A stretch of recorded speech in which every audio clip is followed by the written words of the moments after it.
I'm Kristi Snyder. I'm here today with Joanna Henry from Maury Middle School, and we're going to talk to you about classroom libraries. Hi, Joanna. Hi. So could you just tell us how you've used classroom libraries in regard to personal learning paths and strengthening literacy development across the content area here at Maury? Sure.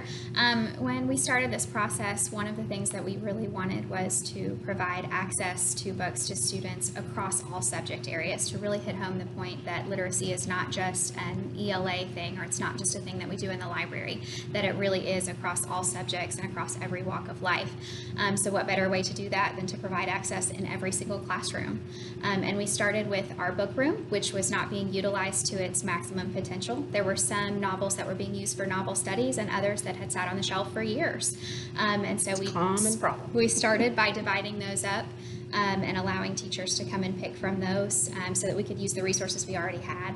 But then we also were going to give them some money to augment their classroom libraries. Wonderful.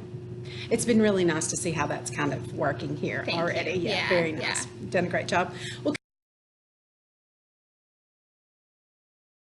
could you speak for just a little bit about how I've helped with the classroom libraries? Sure. The process was really kind of daunting to go into the book room and take all of those books and bring them down to the library and sort them out. And so you really were a helping hand in that to help not just bring the books down, but also help sort them by lexile level and kind of topic and things like that, lay everything out so that the teachers could see what they had to choose from. And then we also provided our teachers with a professional development, which you were there for and helped assist with and that sort of thing, so that teachers would have some background knowledge about picking books for their classroom libraries from different levels and different genres and different topics.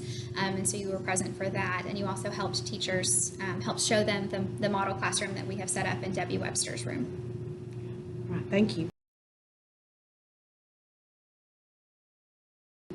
Last question I have is, what recommendations would you have, or cautions that would you have for someone who wanted to,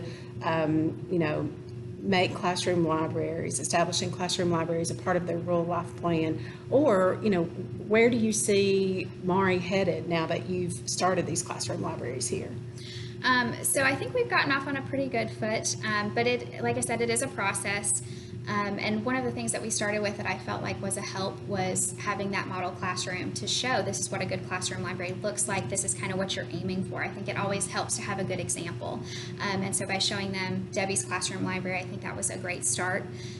You want to make sure that you make it as easy as possible for teachers. So you want to hand them as many tools as you can, check out sheets or maybe other programs that they can use to check out books in their own classroom libraries, and make it easy for them to choose what books they pick, because they're busy and they have a lot of things going on, and so the easier you can make it, the better.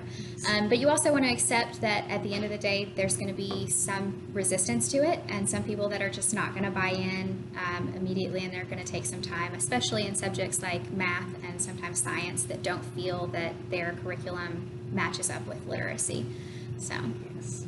Well, thank you for all you're doing to improve literacy here at Maury.